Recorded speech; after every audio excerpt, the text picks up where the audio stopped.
हाँ जी, नमस्कार, सुस्वागतम, वेलकम, अभिनंदन। मैं हूं डॉक्टर वायरा की। कैसे हैं आप लोग? आप लोगों का स्वागत अभिनंदन करती हूँ। जो कहीं नहीं सुना वो यही मिलेगा आपको। मैं हूं आपकी अपनी होस्ट एंड दोस्त। कैसा है मेरा परिवार? कैसी चल रही है दिवाली की तैयारी? घर कैसा सजा है आपका? आप क्या नया कर रहे हैं इस बार दिवाली पर?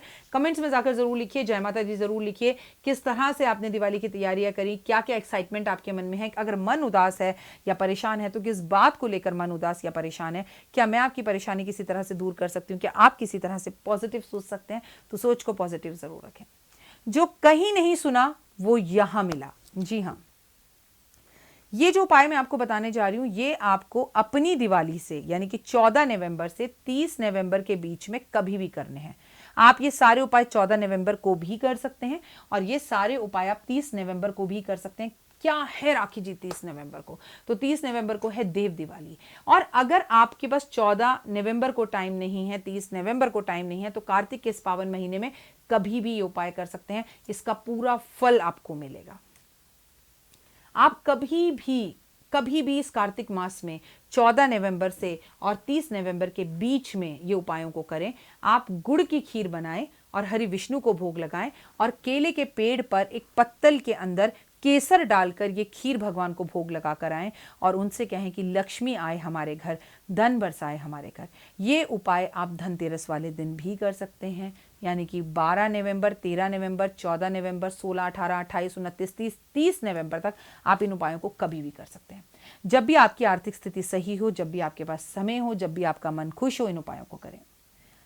आपको कभी भी इस कार्तिक मास के पावन महीने में 1 किलो चावल लेकर उसके अंदर 11 रुपए रखकर शिवलिंग पर रखकर आना चाहिए।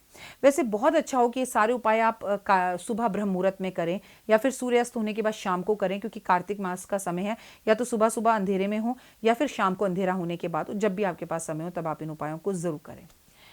आपको 1 किलो चावल उसमें 11 रुपए डालकर शिवलिंग पर अर्पण कर कर आने, खासकर उन लोगों के लिए जिनका व्यापार नहीं चल रहा, जिनके पास नौकरी नहीं है, जिनकी तकलीफें बढ़ती जा रही हैं, जिन्हें कोई रास्ता दिखाई नहीं दे रहा। पीपल के पेड़ पर आपको केसर की एक छोटी सी डब्बी अर्पण कर कर आनी है और सिर्फ इतना बोलना है। वैसे ये उपाय आप जब भी करें ना, कोशिश करें कि शनिवार वाले दिन करें, क्योंकि उस दिन लक्ष्मी और विष्णु का वास होता है उसमें। तो आपको ये बोलना है कि प्रभु, बहुत गरीबी और दरिद्रता देख ली, आज केसर का तिलक तुम्हें लगाकर जा रहा हूँ। आपको केसर खोलना नहीं है, केसर की डब्बी पीपल के पेड़ पर रखकर आ जाइए कि मेरे रास्ते खोलो और मेरे घर आओ और लक्ष्मी और विष्णु मेरे घर में स्थिर रूप से रहो। एक छोटा सा उपाय कभी भी कर लीजिए आप। आपको कभी भी इस कार्तिक के पावन महीने में 2 रोटी लेनी है। 2 रोटी को लेकर उसके ऊपर घी लगाना है। उन रोटियों को अपने सर पर से 7 बार घुमाना है। 7 बार घुमाने के बाद इसे किसी भी चौराहे पर रखकर आना है। ये भी उपाय आप सुबह 4 बजे से 8 बजे तक या फिर शाम को 5 बजे से लेकर रात 12 बजे तक कभी भी कर सकते हैं। ऐसा करने से आपके ऊपर कोई जादू टोना तंत्र विद्याएं, बंधन या किसी तरह का कर्जा या बीमारी या हारी या किसी तरह की कोई भी परेशानी है उसे छू कर देंगे और उससे आप बच जाएंगे। और हाँ, कार्तिक के इस पावन महीने में आपको पीपल के पेड़ की पूजा, शम्मी के पेड़ की पूजा, बरगद की पूजा, आंवला की पूजा, तुलसी की पूजा और छुई मुई के पौधे की पूजा जरूर करनी चाहिए। नारंगी का पौधा आपको अपने घर में लगाना चाहिए। नींबू का पौधा आपको कार्तिक के इस पावन महीने में अपने घर में लगाना चाहिए। और आपको भगवान को पेठे का भोग जरूर लगाना चाहिए कार्तिक के इस पावन महीने में। आप में से बहुत सारी महिलाएं शुक्रवार के व्रत रख रही हैं, तो शुक्रवार के व्रत में अगर आप पेठे का भोग भगवान को लगाते हैं, माँ लक्ष्मी को लगाते हैं, तो माँ लक्ष्मी को पेठा बेहद ज़्यादा पसंद है और वो जल्दी प्रसन्न होती हैं।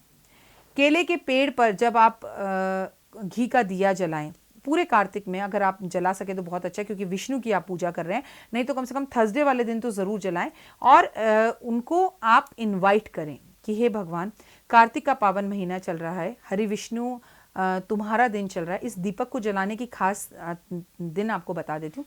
कभी भी जला सकते हैं वैसे तो, लेकिन थर्सडे हो, देव दिवाली हो और दिवाली हो, धनतेरस हो, या मैं आपसे कहूँ कि बहुत ही खासम खास दिन हो, एकादशी हो, तो आपको केले के पेड़ के ऊपर दिया जलाकर घी का, उसमें इत्र डालकर और हरि विष्णु को इनवाइट करना चाहिए कि देखो विष्णु भगवान, मैं लक्ष्मी जी को हर तरह से मनाकर थक गया, मैंने हर तरह की पूजा कर ली, हे नारायण तुम तो कहते हो कि तुम अपने भक्तों के अधीन हो, तो मेरे घर में आकर लक्ष्मी के साथ बैठो, विराजमान हो और मुझे इन कष्टों और तकलीफों से निकालो। तो ऐसी कामना आप ज़रूर करें, इससे आपका भला होगा और भगवान आपके ऊपर कृपा करेंगे।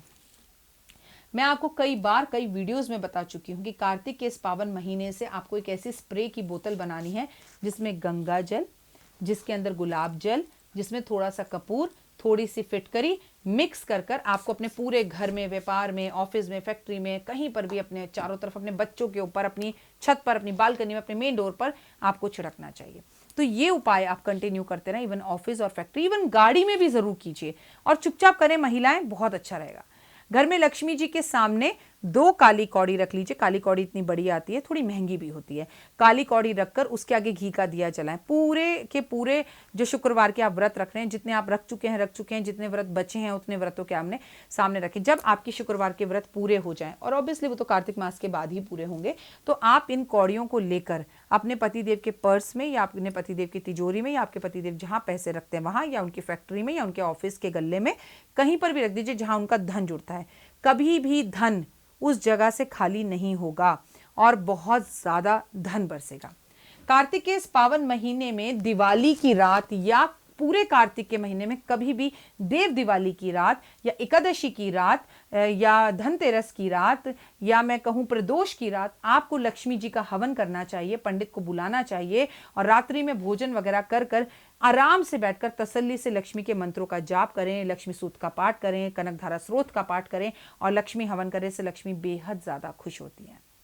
अपराजकता की बेल अगर अभी तक आपने अपने घर में नहीं लगाई है तो अपराजकता की बेल कार्तिक के इस पावन महीने में जरूर लगाएं। बेल को ना ऊपर जाने का रास्ता दें। साथ में एक बात याद रखिएगा, अपराजिकता की बेल को नीली भी कहा जाता है, अपराजिकता की बेल को शनि की बेल भी कहा जाता है। इस पे नीले और सफेद रंग के फूल होते हैं, वो बेहद ज्यादा पसंद होते हैं, बेहद ज्यादा पसंद होते हैं शनिदेव को। और ऐसा करने से कहते हैं ना, अपराजिकता, कहीं पर भी आपकी पराजय नहीं होगी बल्कि आपकी जीत होनी शुरू हो जाएगी। और सबसे महत्वपूर्ण बात, दिवाली की रात को, चाहे वो देव दिवाली हो, चाहे वो एकादशी हो, चाहे वो अमावस हो और चाहे वो प्रदोष हो और चाहे वो धनतेरस हो और चाहे वो नरक चतुर्दशी हो, आपको शम्मी के पेड़ की छाया में थोड़ी देर जरूर बैठना है। शम्मी के पेड़ के पास बैठकर अपने मन की बातें उससे कहनी है। अगर शम्मी मुरझा जाता है या वो खत्म हो जाता है, मर जाता है, तो नेगेटिविटी बहुत सारी थी जो उस बेचारे पेड़ ने आपकी सारी बुराइयां ले ली, लेकिन वो खिलकर और बड़ा हो जाता है तो समझिए कि आपको हरि विष्णु ने आशीर्वाद दे दिया कि जा बेटा जा, तेरे सभी काम और रास्तों को मैं जल्द खोल रहा हूं। आपको वीडियो कैसी लगी जरूर कमेंट्स में जाकर बताइएगा। 5 मिनट स्टोरीज चैनल अगर अभी तक आपने डॉक्टर वाई राखी का सब्सक्राइब नहीं किया, लाइक नहीं किया, शेयर नहीं किया तो उसे जरूर कीजिए। प्लस आपसे एक बात कहूंगी, इंस्टाग्राम पर मैं सुबह जाती हूं और उसमें मैं बहुत खास वीडियो डालती हूं, उस वीडियो को फॉलो कीजिए और वो मैं सुबह 7 बजे से पहले डालती हूं। और मैंने अपने फेसबुक पेज पर भी वीडियोस डालनी शुरू कर दी हैं। आप मेरे फेसबुक पेज की भी वीडियोस को जरूर देखें, बेहद उत्तम और बढ़िया रहेगा। फिलहाल आपसे लेनी होगी इजाजत। दिवाली दिल और जज्बे से मनाएं। बस अमावस की रात है, दिवाली का टाइम है, किसी और के घर का बाहर ज़्यादा ना खाएं, कपड़े बाहर ना सुखाएं, चौराहे पर ना जाएं, बालों को खुला कम रखें, घर में रोशनी और प्रकाश पूरा रखें, कोशिश करें घर में आए हुए मेहमान का मान सम्मान ज़रूर करें, ना जाने किस रूप में हरि चले आए। फिलहाल दीजिए इजाज़त, नमस्कार। जीवन में है समस्या, नहीं मिल रहा तकलीफों से छुटकारा, नहीं मिल रही मनचाही नौकरी, टूट गया है विश्वास, सांस से आपकी बिल्कुल नहीं बनती और खत्म हो गई है आस, भगवान से आपका विश्वास उठ चुका है।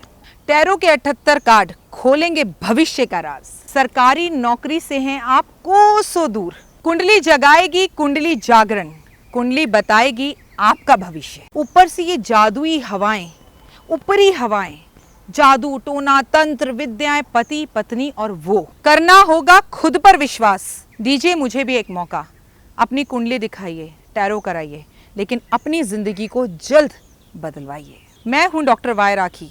आप मुझसे बात कीजिए, फ़ोन कीजिए, अपॉइंटमेंट लीजिए, आपकी ज़िंदगी के अंदर आएगा ज़बरदस्त बदलाव।